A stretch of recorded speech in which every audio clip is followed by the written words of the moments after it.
Arangkada, live traffic update muna tayo mula sa MMDA Metro Base. Ang nakikita nyo sa inyong mga screens ay ang traffic situation ngayon dyan sa may EDSA Guadalupe.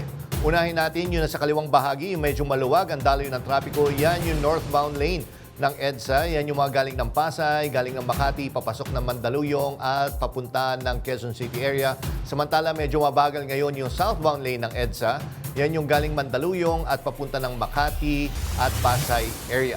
Samantala, ito naman ang sitwasyon dyan sa may Quezon Avenue, Corner Scout, Chuatoco. Ang nakikita nyo ngayon sa right side ng inyong mga screens ay ang traffic situation yung papunta ng Espanya. Ito yung mga galing ng Quezon Memorial Circle, papunta ng Espanya, papunta ng Quiapo area. May konting pila lang dun sa Skyway on-ramp. Ito yung mga nakapila na masakyan at kakaliwa papunta sa Skyway dyan sa may Araneta Avenue. Samantala, nasa left side ng iyong mga screens, yan naman yung galing ng Welcome Rotonda at papunta ng Quezon Memorial Circle. Maluwag pa naman ang daloy ng trapiko sa mga oras na ito. June 24, 2025, Martes. Sumagot na ang kampo ng Vice Presidente sa Articles of Impeachment laban sa kanya. Uusad na kaya ang impeachment trial? Dito sa Arangkada, balita, sagot namin ang mga impormasyon at balitang dapat niyong malaman. Kasama niyo pa rin kami sa mga kwento ng bayan at lakas ng masa. Ako si Nina Corpus.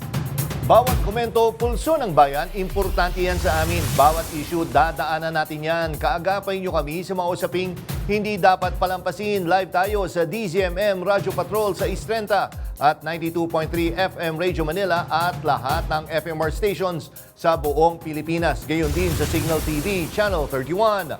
Ako, si Jack Batallones. Ito ang Arangkada Balita. Israel at Iran nagkasundo sa pansamantalang tigil putukan. Tingog Party List Representative Jude Asidre at Palacio bumuelta sa pagkwestiyon ni VP Sara sa pagiging tourist attraction ng San Juanico Bridge. Air traffic sa Qatar sinuspinde kasunod ng pag-atake ng Iran sa base militar ng Amerika. Pag-uwi sa bansa ng higit 30 OFW na antala.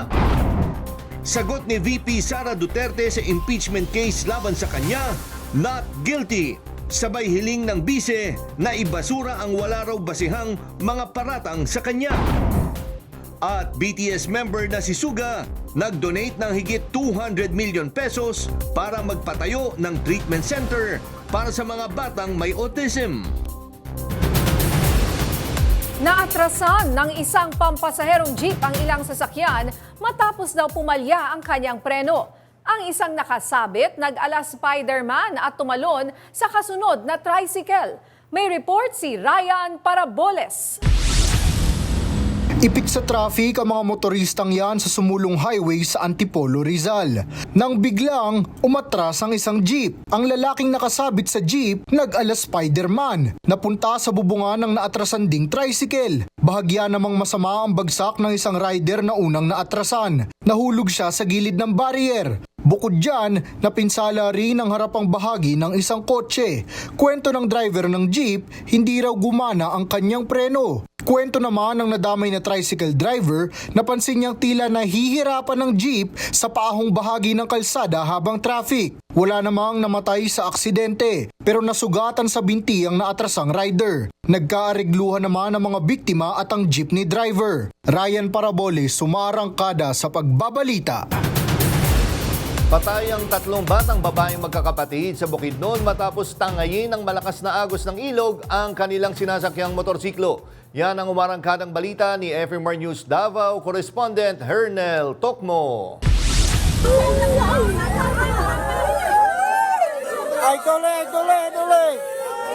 Labis ang pagdadalamhati ng mga magulang at kaanak ng isa-isang matagpuan ang bangkay ng 3 batang babae matapos tangayin ng ilog ang kanilang sinasakyang motorsiklo sa barangay Kapihan sa bayan ng Libona, Bukidnon, linggo ng hapon. Bumabiyahe ang mag-asawa at 3 nilang anak nang maaksidente sa umapaw na spillway dahil sa baha. Nakaligtas ang mga magulang pero tinangay ng agos ang mga batang may edad na 6, 8 at 12 taong gulang. Good weather man mi adto direct sir, wala may ulan din sa muang area to. Pero sa ibabaw nga bahin sa natumyan gidapit sa bukiran, pasig dito ang ulan. Ayon sa Municipal Disaster Risk Reduction and Management Office, nawala ng preno ang motorsiklo kaya dumire-diretso sa pababang bahagi ng kalsada hanggang sa napadpad sila sa umaapaw na spillway. Bukiran, pasig dito ang ulan. Wala na may brake ilang sakyan. Motong natalaw gid sila kay paada mo na siya, sir. Pinag-iingat naman ang mga motorista sa pagtawid sa mga binabahang kalsada para iwas sa disgrasya. Hernal Tokmo, umaarangkada sa pagbabalita. Niyanig ng magnitude 6.3 na lindol ang silangang bahagi ng Davao Region alas 9:58 kaninang umaga. Naitala ang sentro ng lindol sa layong 341 kilometers hilagang silangan ng bayan ng Baganga sa Davao Oriental. Napaulat ang intensity 3 sa Bislig City sa Surigao del Sur. Gayon din sa bayan ng Tarragona at Boston sa Davao Oriental. Intensity 2 naman sa bayan ng Lingig sa Surigao del Sur. Gayon din sa Tagum City sa Davao del Norte at Glan sa Sarangani. Dahil dito, ilang estudyante ng San Juan Elementary School sa Barangay Agdao, Davao City ang agad na lumabas sa kanilang classroom nang maramdaman ang lindol. Naglabasan din ang mga government employee sa Panabo City Hall sa Davao del Norte nang maramdaman ang pagyanig. Wala namang naiulat na pinsala ang mga otoridad, pero iginiit ng PHIVOLCS na inaasahan pa rin ang aftershocks. Samantala, arestado ang 2 tao kaugnay sa kaso ng pagpatay sa empleyado ng House of Representatives. Ayon kay Philippine National Police spokesperson Brigadier General Gene Fajardo, isa sa mga suspect ang nagsilbing middleman at isa naman ay lookout. Ayon pa kay Fajardo, umamin ng 2 na binayaran sila ng 30,000 pesos. May 4 pang suspect na tinutugis. Matatandang pinagbabaril at napatay si Mauricio Pulhin, hepe ng technical staff ng House Committee on Ways and Means habang nasa birthday party ng kanyang anak noong Father's Day. At makakausap natin ngayon si Police Captain Feby Madrid, spokesperson ng Quezon City Police District para sa update sa kaso ni Ginoong Mauricio Pulhin, ang pinatay na hepe ng technical staff ng House Committee on Ways and Means. Magandang hapon po, Captain Madrid. Magandang hapon po, Ma'am Ninya and Sir Jack at sa lahat po ng taga-subaybay ng inyong programa. Isang mapagpalang hapon po sa inyong lahat. Opo, ito pong nahuli nyo 2 tao. Suspect po ba sila o person of interest? Ito pong 2 arrested natin ay sila po ay mga suspect. Ito pong nauna pong naaresto ay siya po yung middleman at ito pong huling na aresto, ito lamang nung kagabi, ay ito naman po ay siya po yung isang lookout na driver. Ma'am, paano sila natuntun? May tipster ba tayo or nagbase tayo sa CCTV? Paano ho natin na-trace itong 2 taong to? Yes po, dahil sa ating pinaigting na pakikipag-ugnayan at yung ating retrieve na kapag retrieve po tayo ng mga CCTV footage, yung pag-review din ng mga CCTV footage from Quezon City na kung saan yung escape route nitong mga suspect ay matinding masusing sinundan at doon po na-track po natin yung naging safe house nitong grupo na ito. And yun po, base din po din sa mga naging extrajudicial confession nitong middleman na naunang na aresto ay sinabi niya rin po na sila po ay hinire nitong 2 mastermind na mag-live-in partner. Ano po ang motibo sa krimen? Tungkol po ba ito sa kanyang trabaho dyan sa House of Representatives? Base po sa naging investigasyon, ma'am, ito po ay hindi po kaugnay sa kanyang trabaho bilang dito sa House of Representatives. Ito po ay tungkol sa kanilang, ang motibo po nitong mga mastermind ay allegedly ang sabi nitong ating isang suspect ay personal na galit dito sa biktima. Kaya po sila ay nag-hire nito na kinuha po sila para patayin po itong biktima. Ma'am, ilan yung suspects? Although kanina, no, minabanggit yata mula kay General Fajardo na may 4 na tinutugis pa na persons of interest. Paano ba, parang planado ba siya at bakit ganun karami? Paano lumalabas sa investigation? Paano isinagawa yung krimen?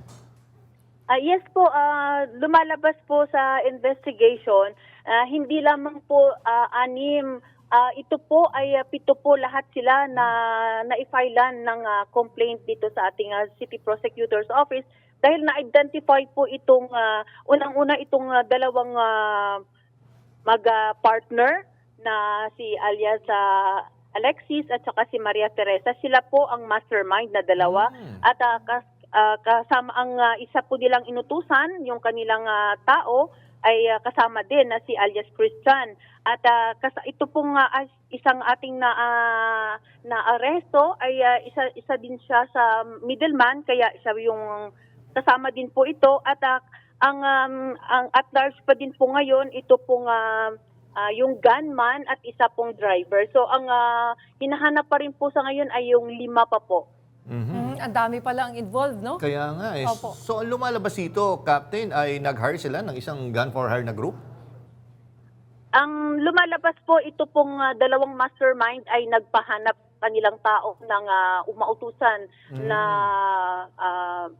papatay dito sa sa biktima. And lumalabas din po ayon sa ating investigasyon ay ito po ay itong nautusan nila na alias Christian ay nakipag-ugnayan dito naman sa itong nahuli natin na si alias Balong. So itong si alias Balong ay kumontak din po ng mga tao. Kaya po sila po ang nagplano kung paano i-execute ang pagpaslang dito sa biktima. Kaya sila po ang lumalabas na 7 mga suspects sa kasong ito. Ay, yung mastermind po, yung sabi nyo nga, parang mag-asawa ba to or couple, ay nasaan na po, alam na po natin ang kanilang kinaroroonan? Hanggang ngayon po ma'am, ongoing pa rin po ang hot pursuit operation. Nag-ano pa rin po tayo, tuloy-tuloy pa rin po ang ating pagsasagawa. At yun po, ito pong dalawang ito, yung mastermind ay patuloy pa rin po nating tinutugis sa ngayon. Nahanap pa rin po sila. Ma'am, ito, I don't know kung pwede nyo nasagutin, no? Pero itong mastermind, no, partner ninyo, kasi sinasabi personal na away. Ano ito? Kaibigan, kamag-anak, pwede na ho ba tayo, may info na ba tayo tungkol dito? Yes po, ito pong dalawang mastermind ay kasama po nila, dati pong empleyado nitong biktima. Sa kanyang negosyo. So, dati rin po silang at may napag-alaman din na ito pong dalawang ito ay may naging issue po dun sa negosyo nitong biktima. Kaya may namuo pong galit dahil napag-alaman din na mayroon na silang dati pang alitan dito dahil nga may involved po na pera dito sa kanilang negosyo. Ano ba yung negosyo niya? Ano po ba yung negosyo niya, Captain Feby? Ito po kasi nga ating nakikita dito sa base sa report ay meron po itong business na mga laboratory equipment. Okay. Yun po. Yun po yung kanyang sa ngayon ang napag-alaman. So, ito pong dalawa na mastermind ay empleyado po ng biktima. Dating empleyado or current na Yes, empleyado? dati po, Dating dating empleyado at yun po ay pinaalis na po ito ng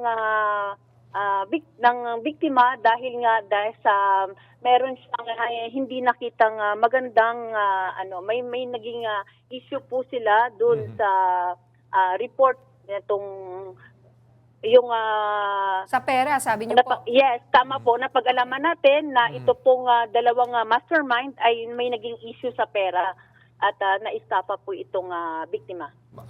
Ito huling tanong lang mula sa part ko. Ma'am, itong nahuli niyong dalawa, positibo nilang pinangalanan tong mastermind? As in, nakakausap daw nila tong mastermind or hanggang middleman lang sila? Ito po ang sa ating basis investigation ay sila po ay kinilala nitong positibong kinilala nitong naaresto natin itong mastermind. At doon din ay dahil din sa kanyang middleman din at na-identify. Okay, maraming salamat po, Captain Madrid. And again, salamat po sa oras na bigay niyo sa Arangkada Balita at hihingi na lang kami ng update po ulit sa kasong ito. Salamat po, ma'am. Maraming salamat din po at mabuhay kayo at ang inyong programa, Sir Man.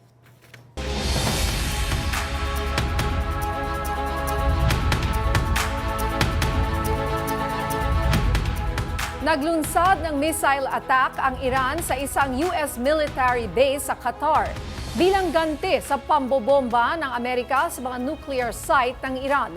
Wala namang nasugatan o nasawi sa nasabing pag-atake. May report si Ryan Paraboles.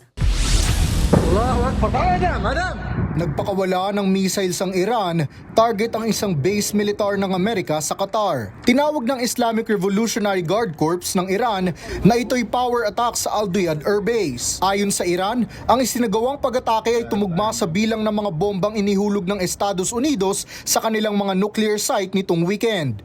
Idinagdag pa ng Iran na sadyang pinuntirya ang base dahil ito ay nasa labas ng mga mataong lugar. Kinundina ng Qatar ang pag-atake, pero ayon sa kanilang Ministry of Defense, matagumpay na na-intercept ng kanilang air defense systems ang short and medium range ballistic na nakatutok sa Al Duyad Air Base. Walang naiulat na nasawi o nasaktan sa insidente. Gayunman, sinabi ng ilang source bago ang pag-atake, ipinaalam umano ng mga opisyal ng Iran sa Qatar ang ilulunsad na missile attack sa US Air Base sa kanilang bansa. Layo nito na mabawasan ang posibleng casualties at maiwasan ang paglalapan ng tensyon.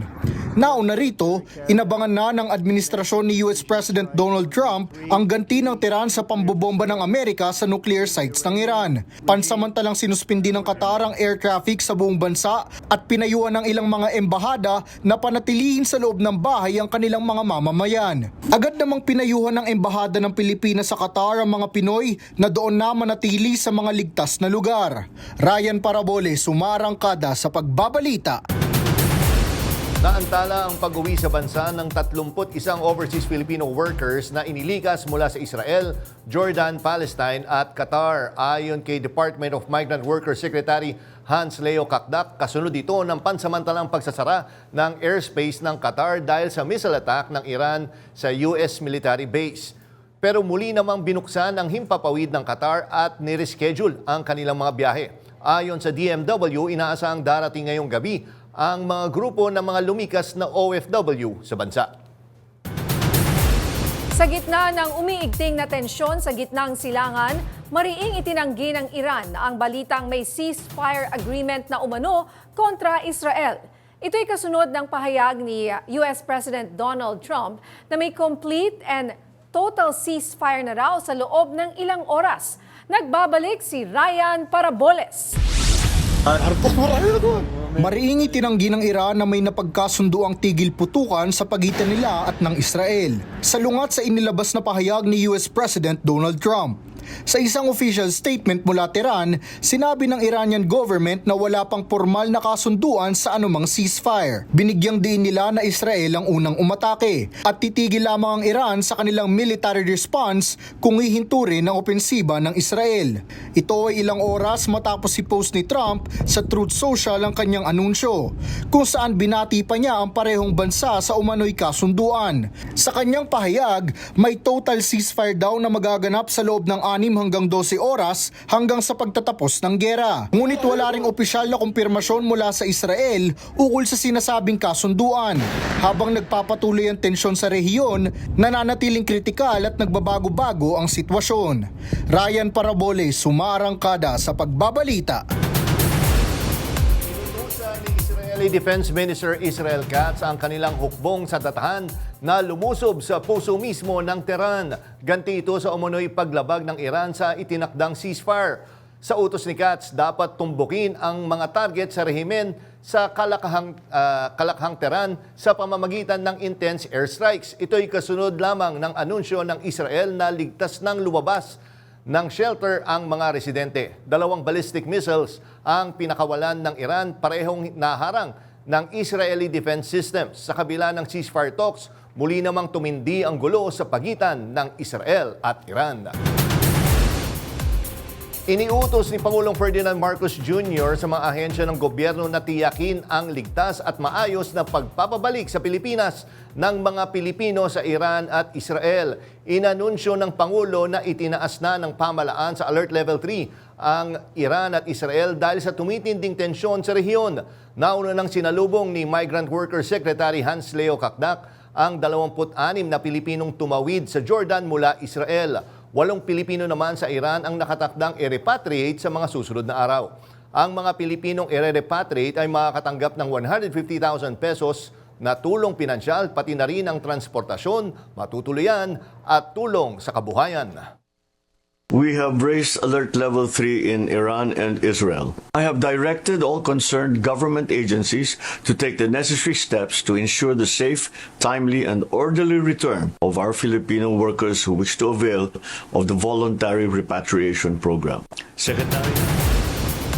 Iniutos na ni Pangulong Ferdinand Marcos Jr. ang pamamahagi ng fuel subsidy sa mga driver at operator ng mga pampublikong sasakyan. Tugon ito ng pamahalaan sa pagtaas ng presyo ng produktong petrolyo sa harap ng lumalalang tensyon sa Middle East. Sinabi ng Department of Transportation na nakikipagtulungan na sila sa Land Transportation Franchising and Regulatory Board para ayusin ang guidelines para sa pagpapatupad ng fuel subsidy program. Layunin ng fuel subsidy na magbigay ng ginhawa sa mga driver at pigilan ang posibleng pagtaas ng pamasahe. Ipinagtanggol ni Tingog Party List Representative Jude Asidre ang kahalagahan ng San Juanico Bridge. Ito'y sa harap ng pagkwestiyon ni Vice President Sara Duterte kung bakit naging tourist spot ang tulay. Yan ang umarangkadang balita ni FMR News Tacloban correspondent Don Chu.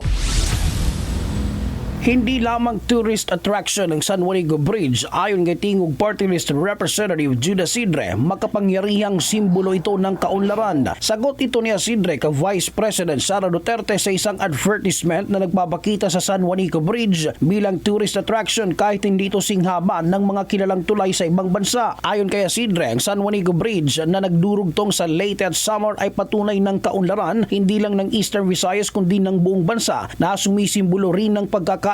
Ayon kay Asidre, tinututukan ngayon ng mga leader sa Region 8 lalo na ni House Speaker Martin Romualdez hindi lang ang rehabilitasyon ng tulay kundi pati na ang konstruksyon ng pangalawang San Juanico Bridge. Ikinalungkot naman ni Palace Press Officer Attorney Claire Castro ang pahayag ni VP Sara. Ayon sa kanya, nakakabahalang aniya ay kakulangan ng kaalaman ni VP Sara tungkol sa historical significance ng San Juanico Bridge. Tandaan mo natin, ang San Juanico Bridge, ito po ay simbolo ng kagandahan at engineering capabilities nung panahon, nung 1973. Hindi po sa sukat o haba or iksi o haba ng tulay, masasabi mo na ang isang tulay ay dapat gawing tourist spot. Tandaan natin, ang San Juanico Bridge ay mayroong 2.16 kilometers na haba. Ang Golden Gate ay mayroong 2.7 kilometers. Pero ang Golden Gate sa San Francisco ay tourist spot.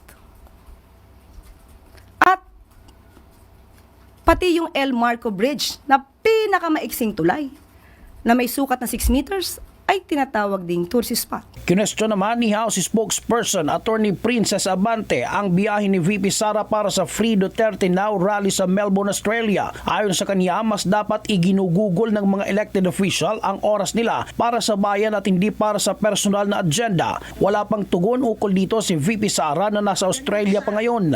Ang San Juanico Bridge ay itinayo July 1973 noong Remeng Marcos na sa ngayon ay restricted pa ang weight capacity ng mga dumadaan dahil sa nagitang problema sa struktura nito. Don Chu, umaarangkada sa pagbabalita. Huli sa akto ang pagbaba ng kahong-kahong mga smuggled na sigarilyo sakay ng isang bangka sa Misamis Oriental. May report si FMR News Misamis Oriental correspondent Jam Nueva. Nasabat ng mga otoridad ang nasa 20 milyong pisong halaga ng smuggled na sigarilyo madaling araw nitong Sabado sa barangay Punta Silo, Manticaw, Misamis Oriental. Ayon sa mga pulis, nakatanggap sila ng impormasyon tungkol sa iligal na pagdiskarga ng mga kontrabando mula sa isang fishing vessel o kumpit sa seawall ng Purok 1. Naaktuhan pa ang mga sospek habang ibinababa at isinasalin ang mga kahon ng sigarilyo mula sa bangkang dimotor papunta sa isang delivery truck na nakaparada malapit sa lugar. Nasamsam sa operasyon ang humigit kumulang 500 kahon ng Red Delta brand cigarettes. Based on our data, from January 1 to June 22, 2025, kinumpara natin same period last year, 2024, nakita po natin yung pagtaas po ng mga confiscated na mga smuggled cigarette na nagawa natin. Sa 2024, meron po tayong worth of items or confiscated na mga smuggled cigarette amounting to 14,548,000. At sa ngayong taon naman, from January 1 to June 22, umabot po sa 103,434,000 na mga smuggled cigarette po yung ating nakumpiska. 8 ang inaresto at nasa kustodiya na ng mga otoridad. Sa investigation natin, ma'am, sa ating mga 8 individuals na nandito sa ating custody, ating mga PUPC, galing Zamboanga, galing Malaysia. Yun ang sabi nila. Sa Zamboanga sila nag-base din, pero galing yun ng Malaysia as to their information sa atin. Then, dinala dito sa Misamis Oriental. Ito turn over naman sa Bureau of Customs ang truck at bangka na ginamit para sa transportasyon mula sa Basilan. Jam Nueva, umaarangkada sa pagbabalita. Ininspeksyon ni Pangulong Ferdinand Marcos Jr. ang mga recovery at reconstruction project sa Marawi City. Kabilang sa 261 million pesos na proyekto sa Marawi ang terminal building, fishport at daungan para sa mga barko. Ininspeksyon din ng Pangulo ang temporary learning spaces para sa mahigit 700 mag-aaral. Nagkabit din sila ng Starlink Internet Unit sa isa sa 4 na eskwelahan doon. Isang bagong ospital din ang nakatakdang buksan ngayong Agosto. Ang mga proyektong ito ay bahagi ng patuloy na pagsasaayos ng lungsod ng Marawi matapos ang gyera noong 2017. Marami pa tayong gagawin and we will be able to show the progress that we have been making in putting Marawi back together. Sa aming pagbabalik, planong pagbaba ng maximum suggested retail price ng imported na bigas ipinagpaliban ng DA dahil sa tensyon sa Middle East. Marami pang mainit na balita sa pagbabalik ng Arangkada Balita.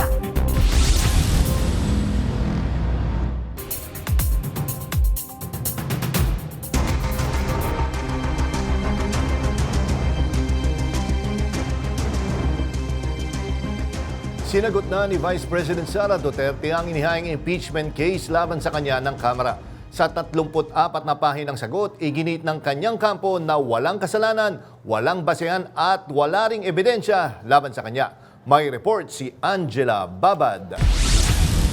I would say terrible in terms of driving the importance of education into my head. Iginiit ng kampo ni Vice President Sara Duterte na hindi siya dapat tanggalin. Wala raw basehan ang mga paratang. Sa 34 na pahinang sagot sa impeachment court, sinabi ng kampo ni Vice President Sara na, una, hindi raw siya pwedeng piliting sumagot sa kaso dahil ang Senado mismo ang nagbalik ng impeachment articles sa Kamara. Wala raw opisyal na dokumentong hawak ang korte, kaya paano siya sasagot sa kasong hindi pa opisyal? Pangalawa, labag daw sa saligang batas ang mismong pagkaka-impeach sa kanya. Giit niya, nilabag ng Kamara ang 1-year bar rule sa impeachment dahil may 3 ng naunang reklamo laban sa kanya bago pa dumating ang ika-4. Pangatlo, hindi raw pwedeng ituloy ang kasong ito sa 20th Congress. Sabi niya, katulad ng mga panukalang batas, nag-e-expire din daw ang impeachment sa pagtatapos ng Kongreso. Kaya kung tapos na ang 19th Congress, tapos na rin dapat ang kaso. Pang-apat, kulang sa ebidensya.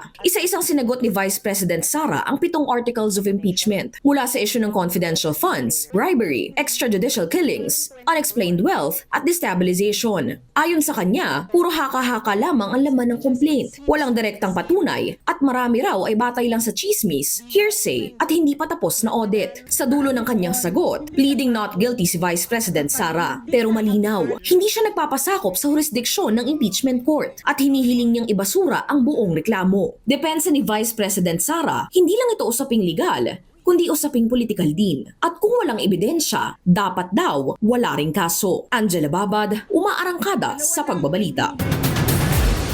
Mas magandang takbo ng ekonomiya ang aasahan sa bansa ayon kay Pangulong Ferdinand Marcos Jr. kasabay ng tuloy-tuloy na pagpapatupad ng food security programs ng gobyerno.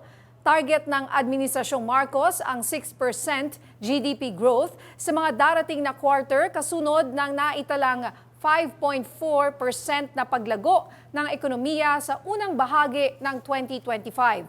Ayon sa Pangulo, kabilang ang Pilipinas ngayon sa mga pinakamabilis lumago sa ASEAN region sa kabila ng mga pandaigdigang hamon.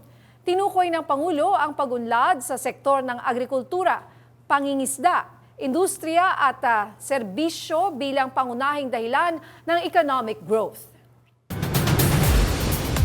Inaasikaso ng Department of Agriculture ang panukalang batas para ibalik ang ilang kapangyarihan ng National Food Authority o NFA. Layo nitong tiyakin na tuloy-tuloy ang 20 pesos kada kilong bigas na programa ni Pangulong Marcos hanggang 2028. Ayon kay Agriculture Secretary Francisco Chu Laurel, bahagi ito ng plano para mapatatag ang food security sa gitna ng taas presyo at kakulangan sa supply. Sakop ng panukala ang pag-amyenda sa Rice Tariffication Law para muling bigyan ng regulatory powers ang NFA, kabilang ang pamamahala sa buffer stock, rice distribution, at pagtakda ng presyo ng palay. Ipinagpaliban ng Department of Agriculture ang planong ibaba ang maximum suggested retail price o MSRP ng imported na bigas.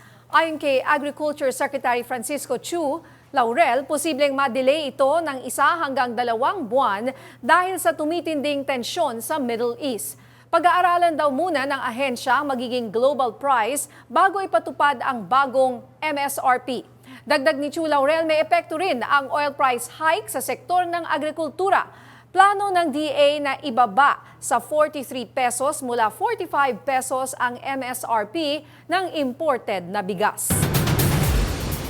Magandang balita para sa mga magsasaka at mangingisda, inaprubahan na ng Economic Development Council na pinamumunuan ni Pangulong Ferdinand Marcos Jr. ang 27.7 billion Farm-to-Market Bridges Development Program ng Department of Agriculture. Layunin nito ng magtayo ng 300 tulay sa 52 lalawigan sa 15 rehiyon. Ito ay para gawing mas madali, mas mabilis at mas mura ang pagdadala ng ani mula bukid papuntang palengke.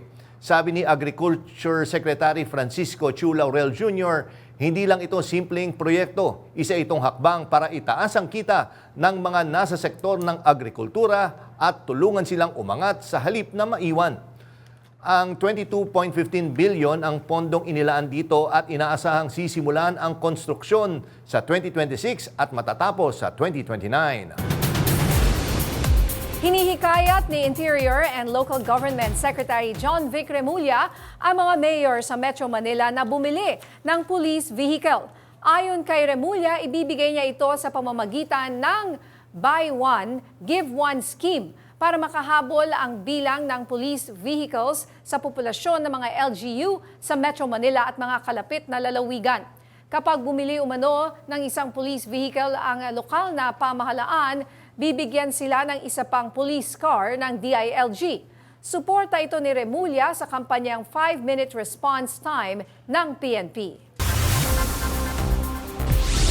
Sa aming pagbabalik, BTS member na si Suga, nakalalabas lang ng military, may makasaysayang donasyon para sa mga may autism. Marami pang maiinit na balita sa pagbabalik ng Arangkada Balita.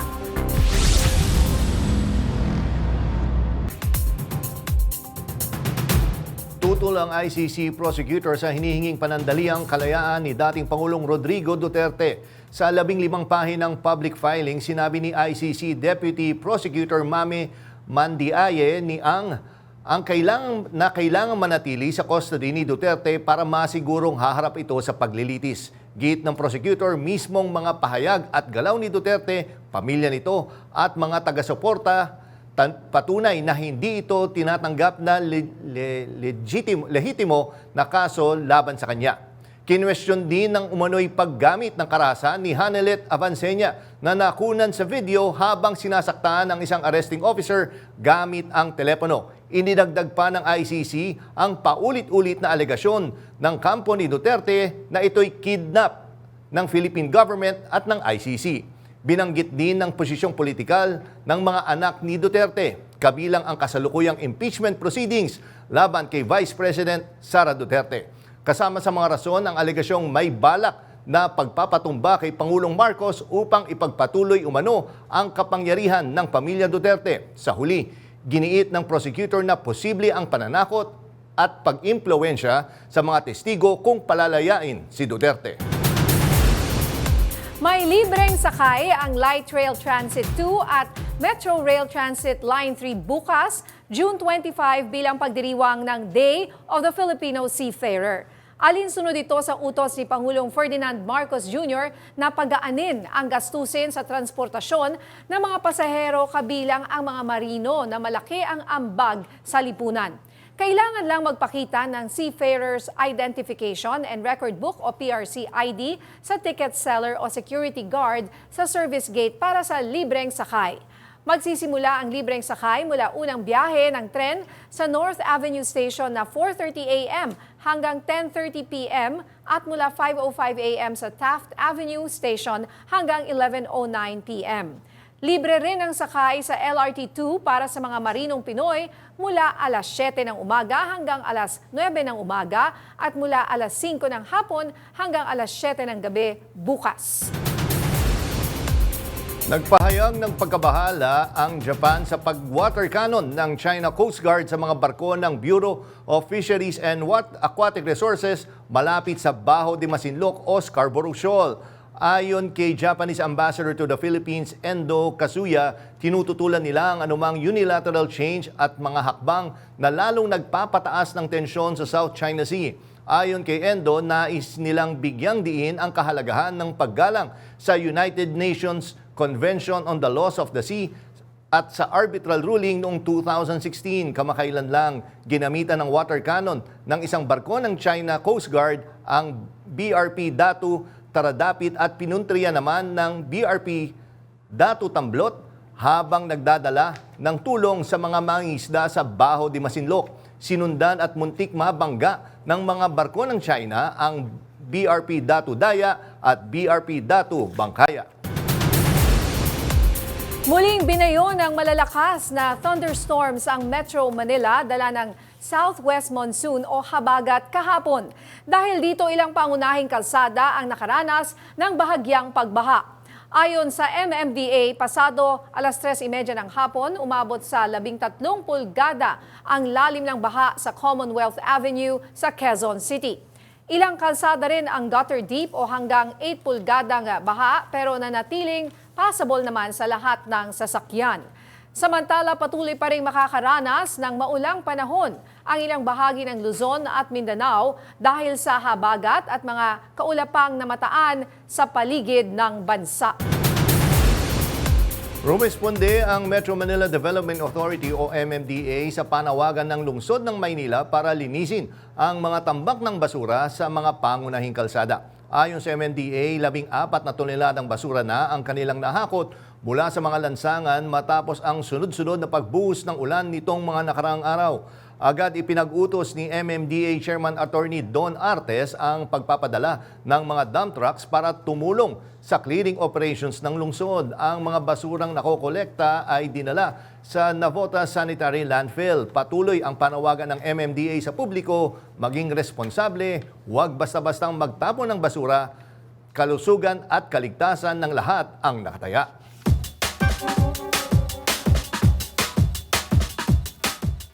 Handa na na ba ang Metro Manila sa mga pag-ulan at baha ngayong panahon na ng habagat? Sa dami ng basurang iniipon sa kalsada, kanal na barado at traffic na mas lalong bumibigat tuwing bumabaha, marami ang nagtatanong kung kakayanin ba natin ito. Pakinggan natin ang kanilang masasabi. Hindi pa po handa kasi po yung nakikita po natin usually nagbabaha na po agad pero hindi naman po pa yung bagyo talaga. So what more pa kung halimbawa bumagyo po? Sa tingin ko po, hindi pa po siya handa kasi po meron pa rin po talaga mga parte sa Maynila na mataas po yung baha pag kahit konting lang po, konting ulan lang po. So hindi pa po ata ganun kaayos yung mga sewage system nila. Tingin ko po hindi kasi base sa mga pag-ulan din sa previous week, meron din po talagang parts na nagbabaha kahit po kaunting ulan lang. Hindi po handa ang Metro Manila sa pagbaha. Bakit po? Kasi 1 week ago bumaha. Dito lang naglalakad kami, baha eh. Hindi pa po. Sa 20% wala pa sa 5%. Ay kunting ulan lang po dito sa amin, binabaha na, lampas gutter na po yung baha dyan eh. Hindi po kasi tulad niyan ginagawa yung ilog. Yan naapektuhan kami kasi bumabaha po. Kailangan nila proteksyonan yan at aksyonan agad. Aminadong malaking hamon ng baha sa Metro Manila lalo na ngayong tag-ulan. Sa kabila ng paghahakot ng toneladang basura at tuloy-tuloy na cleaning operations, tanong ng marami, kaya ba talagang maging baha-free ng Kamaynilaan? Kasama natin ngayon si MMDA General Manager Popoy Lipana para sagutin ang ilang tanong ng ating mga karangkada. Magandang gabi po, sir. Welcome po sa Arangkada Balita. Jack Batallones po at Nina Corpus. Magandang gabi na sa iyo, Jack Batallones and Nina. Okay. At sa inyong mga taga-subaybay. Sir, una-una, kamusta ho yung paghahanda natin, yung mga flood control programs po natin dahil ito nga, nagsisimula na yung tag-ulan sa atin po?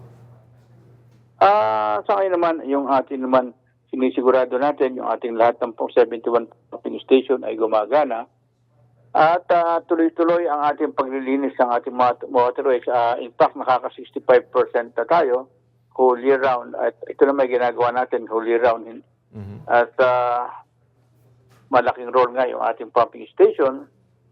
Bagamat makikita natin ay talagang pag lumalakas ang ulan ay nagkakaroon ng mga pagbaha sapagkat hindi talaga makaya ng ating mga drainage system sa mga inner sapagkat alam naman natin yung mga drainage system na yun ay matagal na at yan ang dapat medyo matagal ang kasalukuyan na nga kaming gumagawa ng drainage master plan para matugunan itong kailangan baguhin natin lahat ang ating waterways. Okay, pero matagal pa po yan. Sa ngayon po, sa dami ng basura sa kalsada at kanal, ano po ang pangunahing ginagawa ng MMDA para sa inyo? Ano po yung pinaka-epektibo na maaaring gawin ngayon? Sa ngayon, ang ginagawa natin ay meron tayong nakatalaga ng mga tauhan ng MMDA kasama ang local government na yung mga flood-prone areas ay ganda may nakatao. May naka-assign na taon na agad matugunan para kung may mga nakabarang basura ay maalis agad. Sa katunayan, ngayong araw na to ay naka-88 tonelada tayo pagtanggal ng baha, ng tubig sa mga lansangan na nagdudulot ng baha. Opo. And sir, nababantayan pa rin ho ba natin yung mga nakatira sa gilid ng ilog at mga creek? Usually kasi dati pag nagkakaroon ng cleaning operation, ang sinasabi, doon nang gagaling eh. Doon sa mga nakatira sa gilid. Yun nga ang problema natin. Yung mga nakatira sa mismo sa may waterways ay talagang hindi naman natin makikita basta-basta kung sila ay nagtatapon. At kanya ang patuloy tayong nakikipag-unayan sa mga barangay, nagkukondak tayo ng mga information and education campaign to influence our constituent na huwag naman na maging responsable sa pagtatapon ng basura.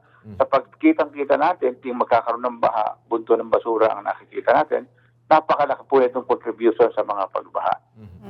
Sa inyo pong pag-iikot, yung mga clearing operations po ninyo, ano-ano pong lugar yung pinaka-maraming basura? Usually, at baka dapat ma-remind po sila talaga. at masabihan na wag naman po kayong tapon dito, baka tapon nanonood doon. po sila ngayon. Dahil may contest. Sino kung pinakamaraming basurang lugar? Kamukha ng nasabi mo, yun nga, doon sa maraming mga nakatira sa malapit. Yun ang nakikita natin na isa sa magiging problema natin. Sa katunayan, nang maglinis tayo nung nakaraan sa Caloocan, ay kinausap natin ang mga barangay captain at sineset natin ang mga meeting para kausapin paano natin mapipigilan ang pagtatapon sa creek ng kanilang mga kababayan. So, pinaplano natin na yung kamukha ng gawin natin sa Tripa de Galina, nilagyan natin ng trash trap per barangay para makikita noon kung sinong barangay ang mas maraming natatapon ng basura para magkaroon sila ng competition sa paglilinis at may impluwensyahan din at mamulat yung ating mga mamayan na pagka pala nagtapon sila ng tapon, makikita nila ngayon kung gano'ng karami itinatapon nila sa kanilang creek at kung ba't marirealize nila na ito pala ay malaking perwiso hindi lamang sa ating pagbaha kundi sa ating mga kalusugan. Okay, nako, maraming salamat po again, GM Lipana, sa oras na binigay nyo dito sa Arangkada Balita. Mabuhay pa kayo at ingat, sir. Maraming salamat din sa inyo sa ating mga taga-subaybay. Partner, yun nga, no? Maganda yung sinabi mo na ano nga ba yung pinakamarami. No? Kumbaga, bihira ka na nga lang magbigay ng ambag sa bayan, basura pa ang ambag mo. Oo nga Kaya may pa-contest raw sila, yung pinakamalinis. Tapos ipahiya na rin siguro yung pinakamarumi diba? para sa susunod, baka luminis-linis sila. Oo, di ba? Kasi, pero yun nga, dati nagkaroon pa yung Save yung Ilog Pasig, nang tanggal ng mga pero bumabalik din talaga doon sa gilid ng creek. Which is nagko-contribute talaga yung basura kasi doon sa kanila nanggagaling talaga.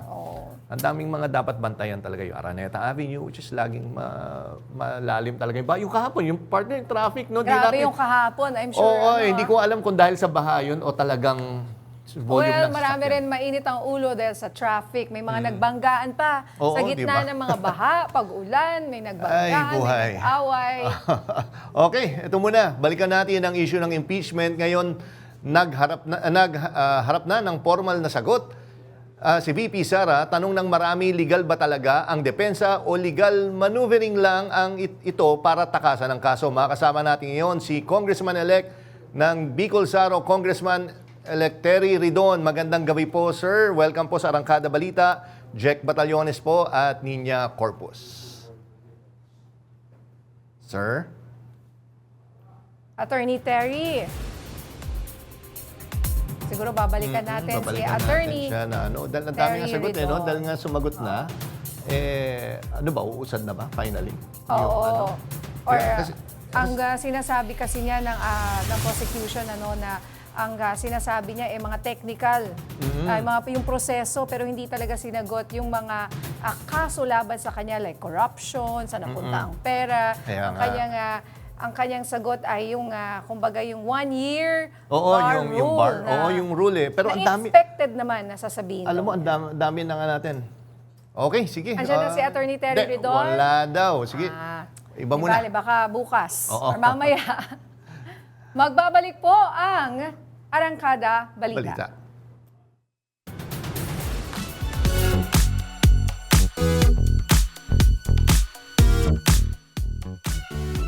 Matapos ang mandatory military service, sabak agad sa charity work ang BTS member na si Suga. Nag-donate ang global K-pop icon na si Suga ng 5 billion won o katumbas ng 207 million pesos para sa pagpapatayo ng isang autism treatment center sa South Korea. Ayon sa Korean entertainment portal na Sumpi, papangalanan nitong Min Yoon-gi Treatment Center, sunod sa real name ni Suga.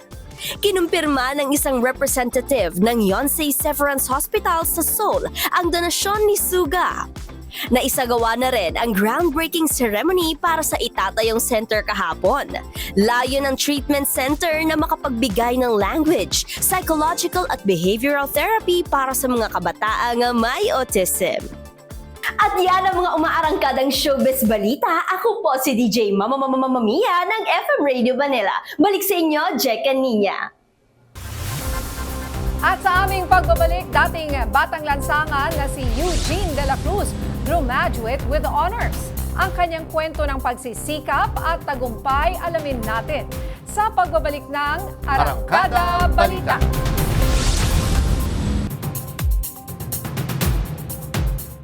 Dati siyang natutulog lamang sa ilalim ng tulay. Pero nakatapos siya ng kolehiyo sa isa sa pinakamahusay na universidad sa bansa, ang Ateneo de Manila University.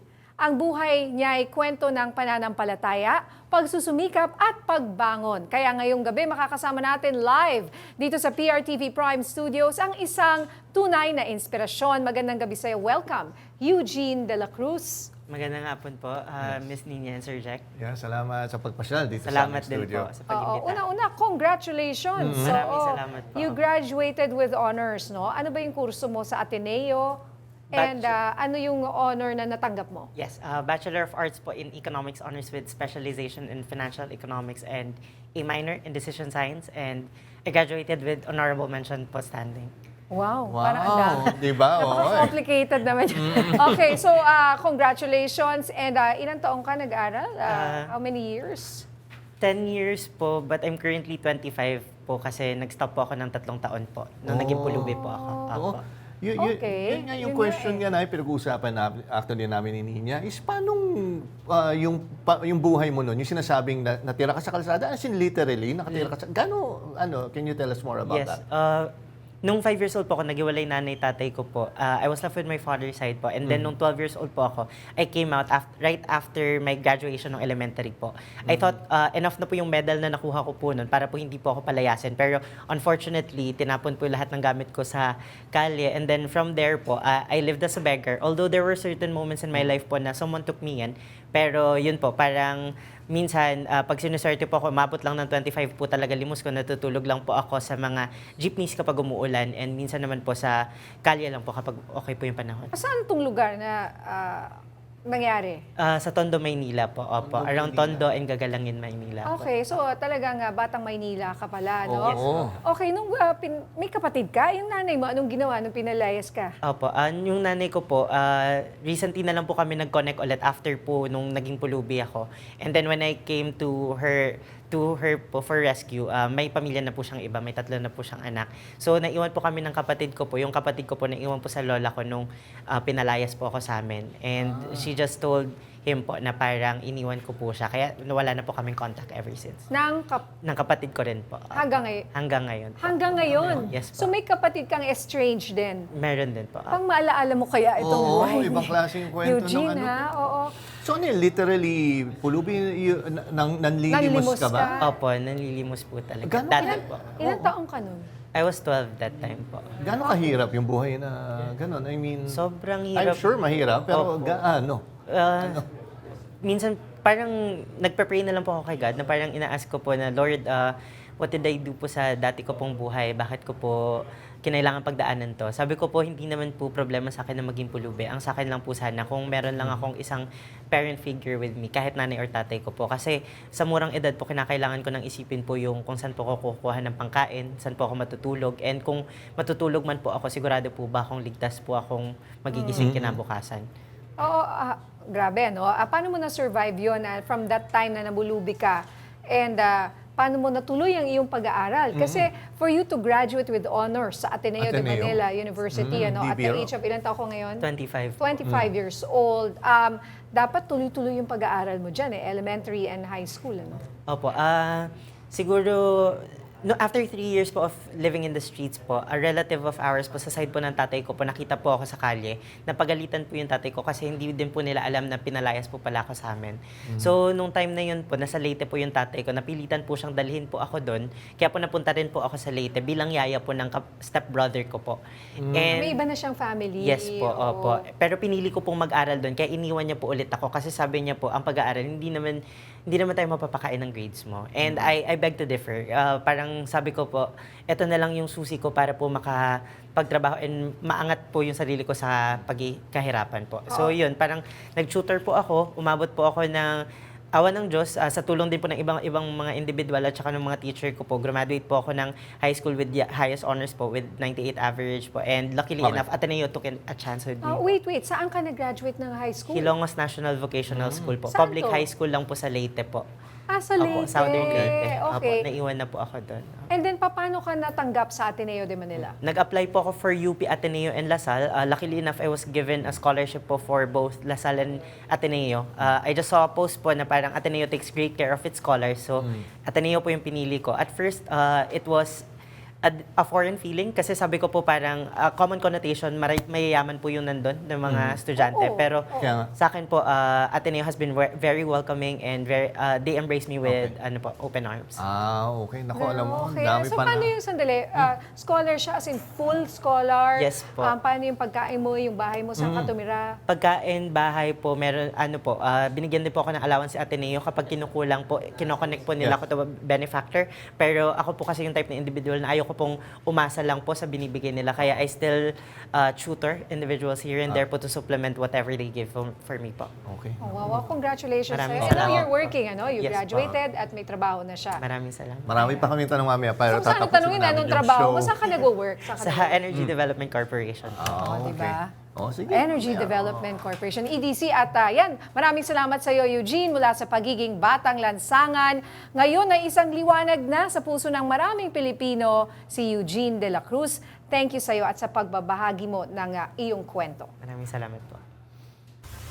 At yan ang mga balitang umarangkada ngayong araw. Ako si Nina Corpus. At ako naman po si Jack Batallones para hindi mahuli sa usapan, kapit lang hanggang sa susunod na Arangkada Balita.